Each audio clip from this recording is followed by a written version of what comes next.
Hey guys, just before this video starts, just a heads up, I have merch. I know I haven't really pushed that too much because I just kind of linked it to the channel, but I've got a Steins Gate series shirt with Steel Frodo's review written on it. I also have a Mob Psycho 100 themed shirt, as well as a couple things based off of the text theming of the channel. So if you guys want to, you can check out the links down below. But we'll get right into the episode, or rather the review, now. Alright, well this episode of One Punch Man has definitely got my interest peaked, so let's get right into it.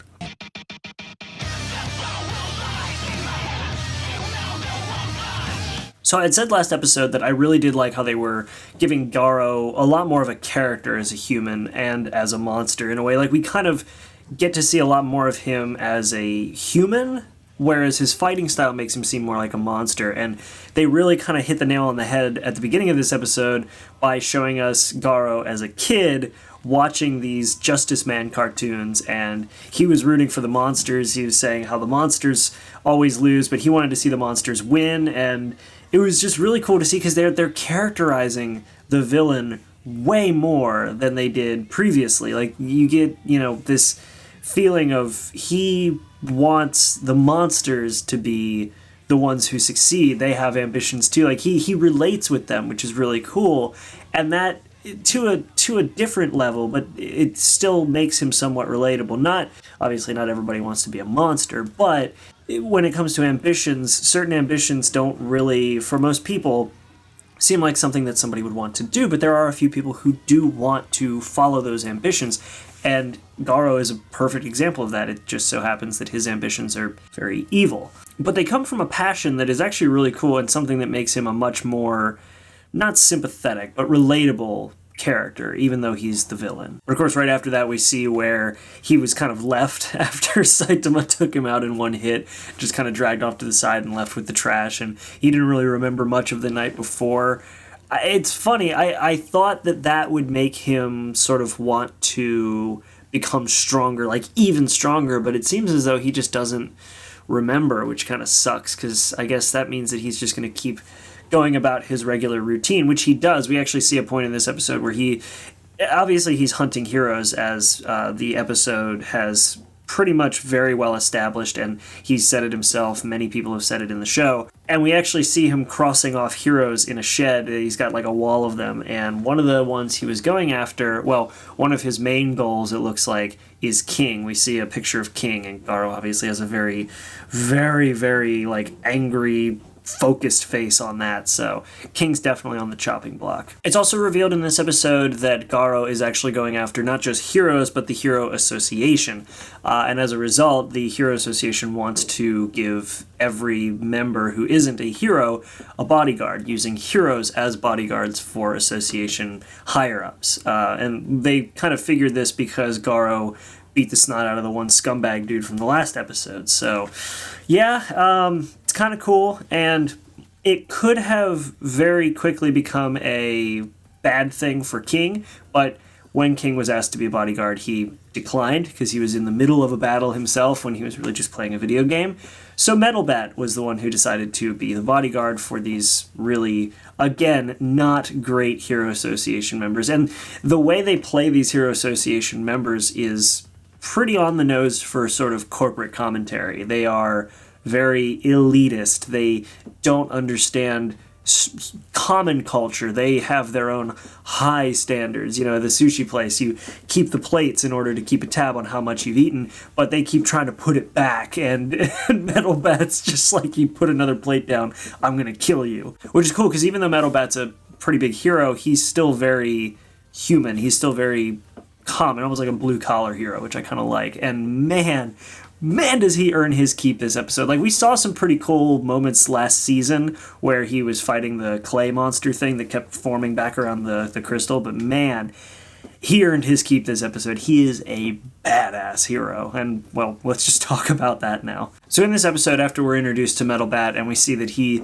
is absolutely hating his life right now doing the bodyguard thing, and basically determining that he will never do the bodyguard thing again, we see him face off initially against a sort of medium-level monster. It was like this weird centipede thing and some other sort of like plant-looking thing. It was kind of weird to see. The designs, of course, with any monsters, but especially these, were really weird. One seems to have a really good design idea for some pretty creepy monsters, and this was no exception. And just as that fight kicks off, we cut to Saitama, who is he entered the martial arts tournament as Tronco and almost got caught, because we have a little bit of development with another character who knows Tronco, but who also had an encounter with Garo. And with that, we get a little more backstory on Garo. We see that he was a member of Bang's dojo at the same time as this dude who Saitama's talking to. And he basically got bored. Garo got bored and decided he wanted to basically attack everybody because he determined that he could learn nothing else from that dojo. And he just mopped the floor with everybody in that dojo and then left. Also, at the beginning of this conversation, we learned that it's against the rules to enter this fighting tournament in disguise or as someone else, and as a result, you would get disqualified. You may get sued based on what happened last year, which was some Wolfman showed up that they're pretty sure was Garo, and actually took out the previous guy who was supposed to be Wolfman, so Garo won and was under disguise, and they may get arrested. So Saitama's like just sweating bullets about this because of the fact that he's entering as someone else. It was just funny, and it's funny too because with the conversation going on between these two, we also have Tronco and Moomin Rider who are talking to one another, and Tronco's concerned that if somebody enters the fight, or if Saitama enters the fight rather, he might get killed, and Moomin Rider's like, he'll never enter the tournament because he's a hero, and entering the tournament under disguise is against the rules, and heroes don't do that. But Saitama entered the contest, and so, yeah, he's breaking the rules, so much for that. The other thing, though, is that Saitama, after listening to this whole conversation of this guy talking about how he's going to win and how he's ready to fight, Saitama points out that Tronco went after Garo, even knowing that he probably wasn't going to win, whereas this dude ran away.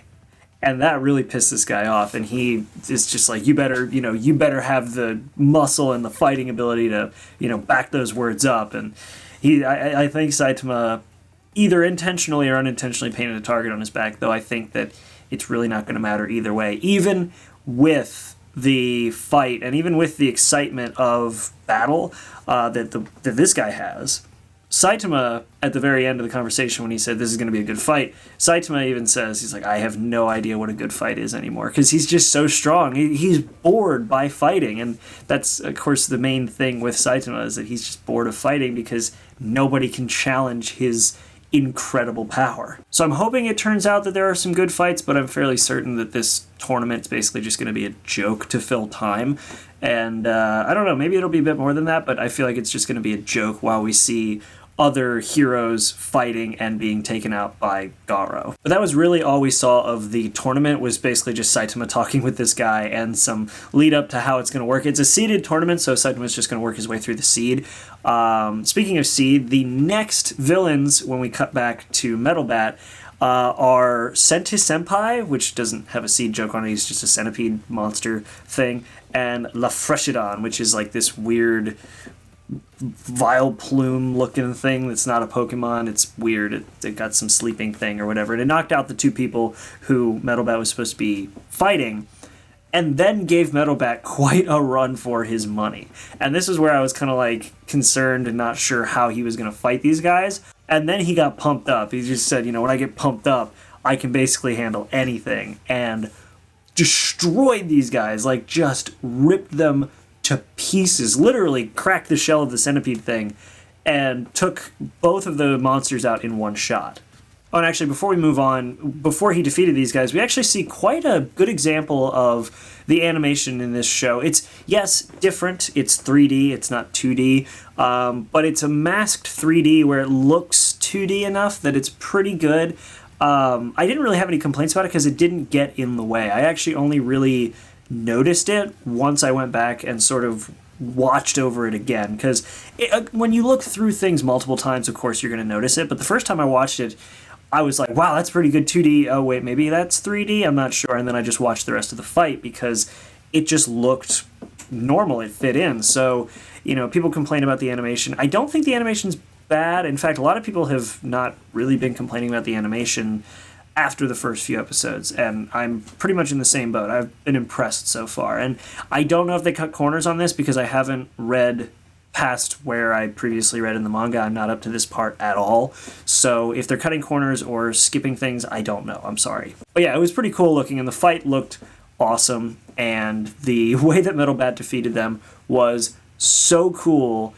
And then we cut to the Hero Association and see that they're concerned that another monster might show up. And the monster that shows up is a massive version of the previous centipede monsters that we saw. And this thing is ugly. Man, this thing does not look good. And it's got a very hard outer shell because when Metal Bat swings at it, it bounces, like his bat just hits it and just rings right back into his hands. And then this centipede thing smashes him into the side of a building. And then goes after the association members, which we don't know why these things are attacking the association members, because the other monsters were going to tell Metal Bat why. And, you know, they were only going to tell him if he defeated them. Well, he defeated them and then forgot to ask because he just killed them in one shot. Either way, Metal Bat pieces together that the face is probably the weakest part because when he went to swing, it dodged and pulled the face away from him. And so he took that opportunity to get to the face and beat the crap out of it. He's an awesome hero. I actually really like Metal Bat because he seems very blue collar, but also very cool. Like, he almost seems like a Yakuza character, but with a metal bat instead of like a knife or a sword. And I don't know, I really like his character and the way he was fighting. It was really cool. But at the same time, Garo, who at the time when these monsters started attacking was back reading the hero guidebook and learning about a couple different heroes, like the dog guy, with the kid. And so when he hears about these monsters, the kid runs home and Garo goes to find where the monster's fighting and goes to find Metal Bat because he figured he'll be the next S-Class hero that he's going to fight. And actually, just as Garo shows up to where this monster is, he's wondering if Metal Bat is still alive, and Metal Bat goes flying past him and slams into a guardrail behind him. He figures he's dead. Then Metal Bat gets up and starts going back and saying, "You need to leave, you know, I gotta finish this fight." And Garo attacks him. This is where Metal Bat realizes who he's dealing with. He's dealing with, of course, Garo, the human calling himself a monster. And it ends with them preparing to fight one another. And I'm actually really curious to see what that fight will look like, because considering how strong Garo is, and the fact that he was able to take on Tank Top Master, I can't speak for some reason. Considering he was able to take on Tank Top Master and win, along with all the other Tank Top guys, I am really curious to see what will happen with Metal Bat, because Metal Bat is stronger. He has now taken on 4 monsters and is fighting a 5th, and each of them have been higher and higher levels of difficulty.